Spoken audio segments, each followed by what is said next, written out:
Hello guys good morning. अहिले चाहिँ तपाईको कति बज्यो भन्दाखेरि चाहिँ 10:09 भइसक्यो। अब चाहिँ हाम्रो नानीलाई मम्मीले नुहाइदिन आँटेको छ अनि पानी तातिँदैछ हो। पानी तातिसकेर चाहिँ नानीलाई नुहाइदिन्छ, हेर्दै गर्नुहोस् होला। अनि आज चाहिँ म तपाईलाई भन्छु मैले नानीलाई कुन चाहिँ क्रिम लाउँछु, कुन चाहिँ ऑयल लाउँछु, कुन चाहिँ ऑयल लाउँदा राम्रो हो। मतलब मैले आजसम्म गरेको त राम्रै छ, नराम्रो भएको छैन। अनि मलाई कतिजनाले के सिकाउनु भएको छ, कसो गर्नु भएको छ, म त्यो भन्ने गर्छु तपाईलाई, त हेर्दै गर्नुहोस् होला। सो गाइज यो ऑयल चाहिँ म बेबीलाई र्यासेस नहोस्, डाइपरले हो नपासोस् भनेर चाहिँ यो लगाइदिन्छु। यो चाहिँ बेस्ट हो, पासिनुको लागि र र्यासेसको लागि यो चाहिँ बेस्ट हो। तपाईको जुन र्यासेस क्रिमहरु आउँछ नि, त्यो हिमालयको प्याकेटमा जन्सन बेबी, त्यो भन्दा राम्रो चाहिँ यसले काम गर्छ। अनि म क्रिम चाहिँ यो लगाइदिन्छु जन्सन बेबीको हैन। अनि लाल तेल यो चाहिँ इन्डियाको नम्बर 1 मसाज ऑयल नानीको लागि है। मजाले देखिन त यो चाहिँ। अनि कालो टीका फर नजरको लागि मम्मीहरुको भनाइले गर्दा पाउडर पनि म जन्सन बेबीको युज गर्छु। डाइपर चाहिँ म खासमा हगिज युज गर्थेँ, तर अहिले नभएको गर्दा चाहिँ यहाँ प्याम्पर्स युज गर्छु। वाइप्स पनि म जन्सन बेबीको युज गर्छु हो। अनि स्याम्पू पनि म जन्सन बेबीको युज गर्छु। यसले चाहिँ आँखामा गयो भने पनि पोल्दैन भन्नुहुन्छ, तर नानीलाई थाहा छ पोल्छ कि पोल्दैन हो। अनि यो सबै सामान चाहिँ म तपाईलाई यो लागि यसले गर्दा देखाएको कि आजकलको नानी, पहिलाको नानीहरूलाई चाहिँ अब सरसो तेलले अब जिउमा मसाज गरिदिन्थ्यो त केही हुँदैन थियो, तर आजकल चाहिँ पुरा तपाईको एलर्जी त्यस्तो हुन्छ, फुन्सी त्यस्तो निक्लिन थालेको थियो। त्यही भएर चाहिँ मैले उसको मसाजरदेखि लिएर स्याम्पू मैले आफै चेन्ज गरेको। अब न्यू ममहरुले सिकाएर, मतलब ओल्ड ममले चाहिँ अब म त न्यू मम हो नि त, मलाई सिकाएर हैन। अनि मलाई भाउजूले भनेर म पनि ऑयल यो युज गरेको, वरना म पनि र्यासेस क्रिमै युज गर्थेँ जो कि काम लागेन। अनि यो युज गरेर चाहिँ बहुत काम लाग्यो। यस्तो डरलाग्दो पासेको थियो कि नानीको प्याम्पर्स ज्यादा लगाएर। अब जाडोमा त्यही हो, प्याम्पर्स खोलाइ हुँदैन, लगायो खोल्यो फेर्यो, लगायो खोल्यो फेर्यो, त्यसले गर्दा चाहिँ पुरा उयो भएको थियो। यसले चाहिँ बहुत ठीक गर्यो।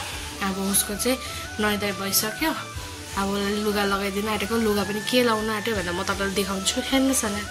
लुगा चाहिँ यो चाहिँ इनर भित्रबाट हो, अनि बाहिरबाट चाहिँ यो फ्रक प्लस मुनिबाट यो प्यान्ट।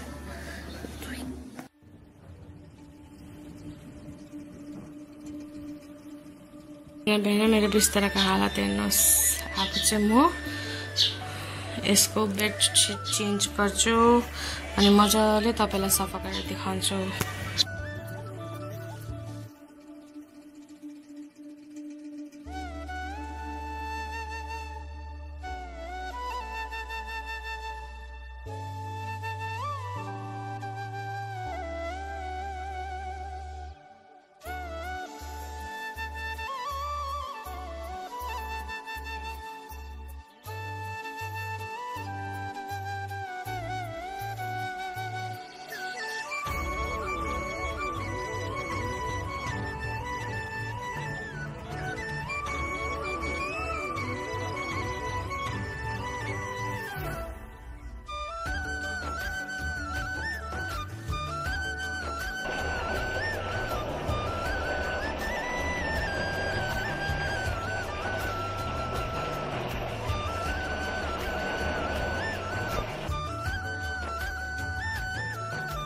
मैले तपाईलाई भर्खर टेन्ट लाउँदै गरेको देखाएँ होइन। हिजोदेखि चाहिँ आवेनको घरमा पूजा चल्दैछ हो, घर पूजा गर्नुहुँदैछ। म तपाईलाई चाहिँ त्यो पूजा, भोलि मेन पूजा हो, भोलि चाहिँ खानाहरू खानुहुन्छ। म त्यति बेला तपाईलाई भोलिको आजकै भिडियोमा म सेम ब्लग अनदर डे गरेर हाल्छु। आजको चाहिँ यो क्याम्प छ नि, त्यो चाहिँ एयरफोर्स क्याम्प हो हैन। मौसम चाहिँ यस्तो छ, घामुया छ, तर घामुरो छ, तर गरम चाहिँ डरै लाग्दो गरम छ। पसिना हेर्नुहोस् यहाँ यहाँ हाम्रो पापाले चाहिँ टेन्ट बाँध्नुहुन्छ। यहाँ आबेन सेते आगो हो। यहाँ मेमेहरूले पूजाको सामान बनाउनु हुँदैछ। अब स्टार्ट गर्दा गर्दा आज नानीको पार्सल पनि आउने रहेछ। मैले म्याट मगाइदिएको थिएँ, हेरौँ मलाई कस्तो आयो। भर्खरको आएको थियो होइन, फ्लिपकार्टबाट अर्डर गरेको 3 कतिको हो म तपाईँलाई देखाउँछु।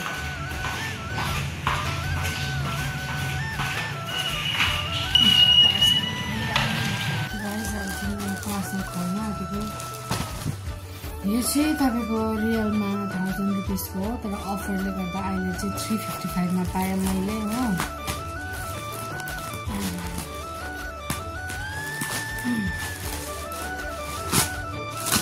यो चाहिँ वाटरप्रुफ पनि हो, जसमा अब यसमा नानीले इस गर्यो भने पनि अब बुझिँदैन।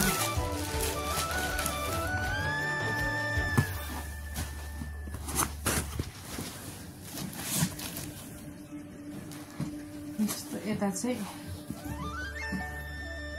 छ दुईटा पक्रेको एनिमल्सहरू छ यतापट्टि चाहिँ हो।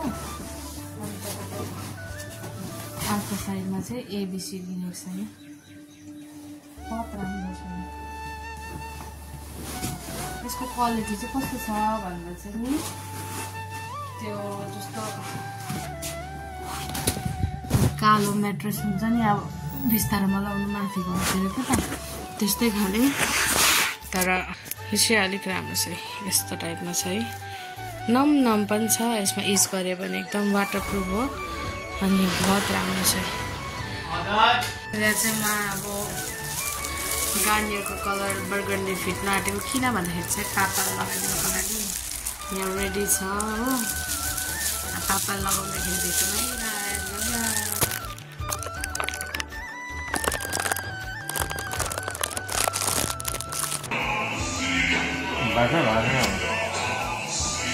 गाइस आज चाहिँ के हिजो पनि टिमोम बनाएको थिएँ हो, अनि पापाले चाहिँ पुरा मन पर्यो त्यो टिमोम बनाएको है। है यहाँ हेरिदिउ त खोइ आँचेको।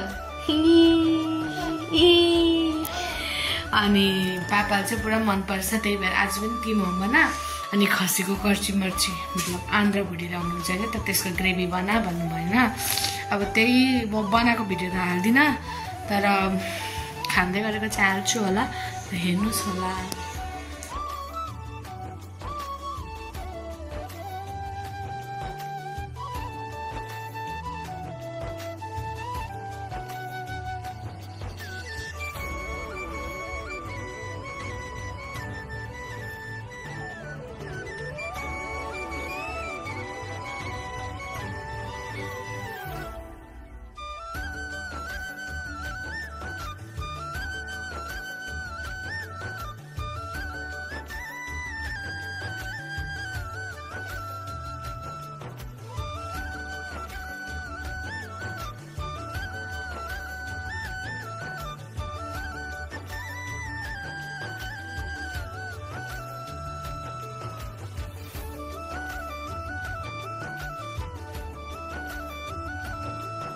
बिहान 6 बजी चाहिँ यस्तो छ गाइस,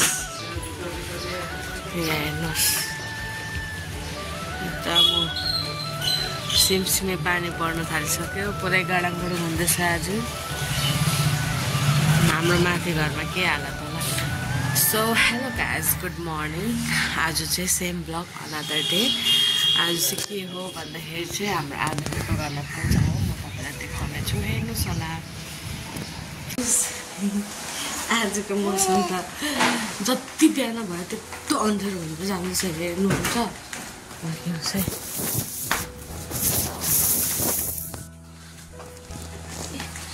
मौसम फोनमा त उज्यालो देखिरहेछ कि, तर रियलमा चाहिँ पुरै पानी सिमसिम पानी पर्दैछ हो। त्यस्तो देख्छ नि पानीको थप्पा, हेर्नुहोस् गिट्टीहरू भिजेको हेर्नुहोस्, पुरै सिमसिम पानी पर्दैछ। खोइ के भयो अचानक यस्तो मौसम।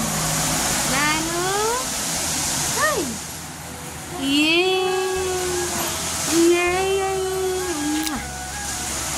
माथि गाइस मैले चाहिँ बोक्ने मगाइरहेको छु ए एकछिन ढल्किनु त मान्दैन अहिले मम्मीको साडीले यहाँ बोक्ने बनाइरहेको छ खाली बोक्नु मान्दैन हौ भुइँमा राखेँ गरिहाल्छ त आज चाहिँ हाम्रो आर्यनको घरमा ठुलो पूजा आज चाहिँ खानासाना त्यतै हुन्छ म तपाईलाई देखाउँछु हेर्नुस् होला गरेर रेडी पनि भइसके हो उसलाई पनि हो पुसपास गरेर रेडी गराइदिए डिन्डेली त नानीले नुहाइदिनु भएन नि त हैन हिजै त नुहाइदिएको अनि अब चाहिँ पूजामा जान चाहिँ निक्लिसक्यौँ बिहान कस्तो पानी पर्ला जस्तो भइरहेको थियो टन टनाटन घाम एकदम टन टनाटन घाम माथि हेर्नु नसक्ने त छ हो आँखा त चिमी भयो त है काली आँखा चिमी भयो है आर्यनको घर हो यहाँ आन्टीले खाना बनाइसक्नु भयो होला बनाइसक्नु भएछ आन्टीले खाना यहाँ चाहिँ माथि आइपुगेको छु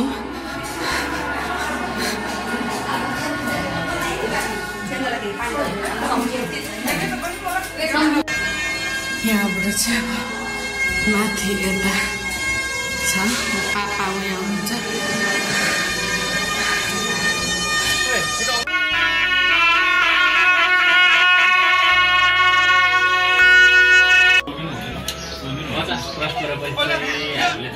यहाँ चाहिँ अर्कै पूजा चल्दैछ यो पूजा खत्म भएर सुरु भएको एकदम बाँड्ने प्रसादहरू रेडी छ हामीले चाहिँ यहाँ